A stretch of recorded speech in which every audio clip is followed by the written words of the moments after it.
यह लूसेंट की objective book है जिसमें हम प्राचीन भारत का इतिहास देखेंगे। प्राचीन भारत के इतिहास में वैदिक संस्कृति जो 1500 ईसा पूर्व से 600 ईसा पूर्व तक थी। वैदिक संस्कृति में लेवल 5 देखेंगे। इसमें प्रश्न दिया है, सूची फर्स्ट को सूची सेकंड से सम्मिलित कीजिए। ऋग्वेद में किसके बारे में वर्णन किया गया है?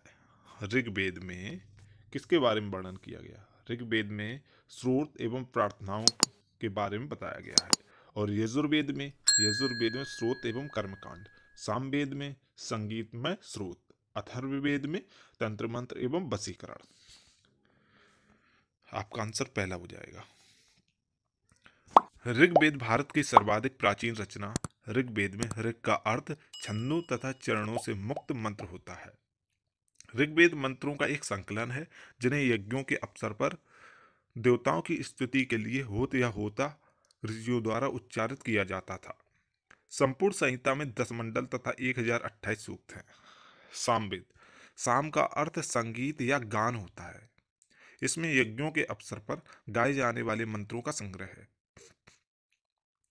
इन मंत्रों को गाने वाला उद्यता कहलाता था। सामवेद में कुल 1549 रचनाएं हैं। सामवेद को भारतीय संगीत का जनक माना जाता है। यजुर्वेद, यजुस यजुस शब्द का अर्थ यज्ञ है। यजुर्वेद संहिता में यज्ञों को संपन्न कराने में सहायक मंत्रों का संग्रह है। यजुर्वेद संहिता में यज्ञों को संपन्न कराने में सहायक मंत्रों का संग्रह है। यह गद्य एवं पद्य दोनों शैली में है। यजुर्वेद कर्मकांड प्रधान वेद है। अथर्ववेद, अथर्ववेद संहिता लौकिक फल प्रदान करने वाली संहिता है। अथर्ववेद में उस समय के समाज का चित्र मिलता है जब आर्यों ने अनार्यों के अनेक धार्मिक विश्वासों को अपना लिया था। अगला प्रश्न है आपका, आरंभिक वैदिक साहित्य में सर्वाधिक वर्णित नदी है। आरंभिक वैदिक साहित्य में सर्वाधिक वर्णित नदी कौन सी है? सिंधु नदी है। ठीक है। ऋग्वेद में 25 नदियों का उल्लेख है जिसमें सबसे महत्वपूर्ण नदी सिंधु नदी है जिसका वर्णन कई बार आया है। सरस्वती नदी ऋग्वेद की सबसे पवित्र नदी मानी जाती थी। इसे नदीत्मा यानी नदियों की माता कहा गया है। गंगा का उल्लेख ऋग्वेद में केवल एक बार हुआ है। शतुद्री आजकल की सतलुज नदी है। अगला प्रश्न है, उपनिषद काल के राजा अश्वपति शासक थे। उपनिषद काल के राजा अश्वपति कहाँ के शासक थे? कैकेय के। कैकेय देश में अश्वपति नाम का राजा था। वह बड़ा सदाचारी, प्रजावात्सल्य और उच्च कोटि का ब्रह्मज्ञानी था। उसने वैश्वानर मतलब सभी मनुष्यों में व्यापक आत्मा की सफलतापूर्वक खोज की थी। स्वयं आत्मदर्शन किया था और बड़े बड़े वेदज्ञ पंडितों को भी आत्मत्व की दीक्षा दी थी।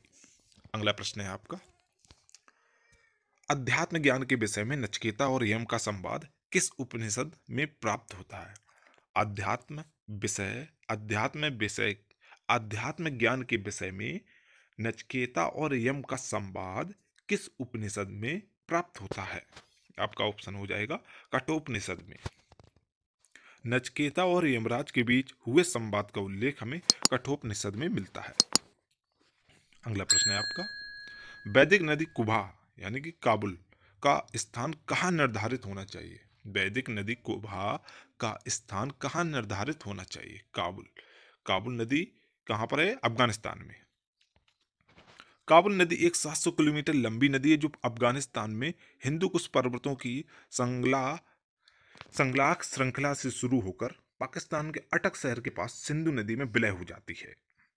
काबुल नदी पूर्वी अफगानिस्तान की मुख्य नदी है और इसका जल संभर हेलमंद नदी के जल संभर क्षेत्र से उनई दर्रे द्वारा विभाजित है। अगला प्रश्न है आपका, कपिल मुनि द्वारा प्रतिपादित दार्शनिक प्रणाली है। कपिल मुनि द्वारा प्रतिपादित दार्शनिक प्रणाली है सांख्य दर्शन। आपका ऑप्शन हो जाएगा सांख्य दर्शन। कपिल प्राचीन भारत के एक प्रभावशाली मुनि थे। इन्हें सांख्य दर्शन यानी तत्व पर आधारित ज्ञान के प्रवर्तक के रूप में जाना जाता है। इसके मान्य अर्थों के अनुसार विश्व का उद्भव विकासवादी प्रक्रिया से हुआ है। कई लोग इन्हें अनिश्वरवादी मानते हैं लेकिन गीता में इन्हें श्रेष्ठ मुनि कहा गया है। कपिल ने सर्वप्रथम विकासवाद का प्रतिपादन किया और संसार को एक क्रम के रूप में देखा। अगला प्रश्न है आपका, भारत के किस स्थान की खुदाई से लौह धातु के प्रचलन के प्राचीन प्राचीनतम प्रमाण मिले हैं? भारत के किस स्थल की खुदाई से लौह धातु के प्रचलन के प्राचीनतम प्रमाण मिले हैं? अतरंजी खेड़ा आपका आंसर हो जाएगा, अतरंजी खेड़ा। अतरंजी खेड़ा उत्तर प्रदेश के एटा जिला अंतर्गत गंगा की सहायक काली नदी के तट पर स्थित एक प्रागैतिहासिक स्थल है। इस स्थल की खुदाई 1961 से 1962 ईस्वी में अलेक्जेंडर कनिंघम ने की थी। कनिंघम ने चीनी यात्री युवान चांग द्वारा उल्लिखित पीलो सान नामक स्थान का अतरंजी खेड़ा से समीकरण किया है। अगला प्रश्न है आपका, निम्नलिखित में से किसका संकलन ऋग्वेद पर आधारित है? निम्नलिखित में से किसका संकलन ऋग्वेद पर आधारित है? सामवेद का आपका आंसर हो जाएगा सामवेद। सामवेद में कुल 1549 रचनाएं हैं। इनमें मात्र 78 ही नई हैं, अन्य ऋग्वेद से ली गई हैं। भगवान कृष्ण ने वेदों में अपने को सामवेद कहा है। साम का अर्थ ज्ञान होता है। इनमें मंत्रों को गाने वाला उद्यता कहे जाते थे। प्राचीन ग्रंथों में सामवेद में गौरव की गाथा मिलती है। भारतीय संगीत पर यह प्राचीनतम ग्रंथ है। अगला प्रश्न है आपका, निम्नलिखित में कौन प्रस्थान त्रयी में शामिल नहीं है? निम्नलिखित में से कौन प्रस्थान त्रयी में शामिल नहीं है? भागवत। श्रीमद् भागवत ब्रह्मसूत्र तथा उपनिषदों को सामूहिक रूप से प्रस्थान त्रयी कहा जाता है। इनमें प्रवृत्ति और निवृत्ति दोनों मार्गों का तात्विक विवेचन है। ये वेदांत के 3 मुख्य स्तंभ माने जाते हैं। इनमें उपनिषदों को श्रुति प्रस्थान, भगवत गीता को स्मृति प्रस्थान और ब्रह्मसूत्र को न्याय प्रस्थान कहते हैं। प्राचीन काल में भारतवर्ष में जब कोई गुरु अथवा आचार्य अपने मत का प्रतिपादन एवं उसकी प्रतिष्ठा करना चाहता था तो उसके लिए सर्वप्रथम इन तीनों पर भाष्य लिखता था।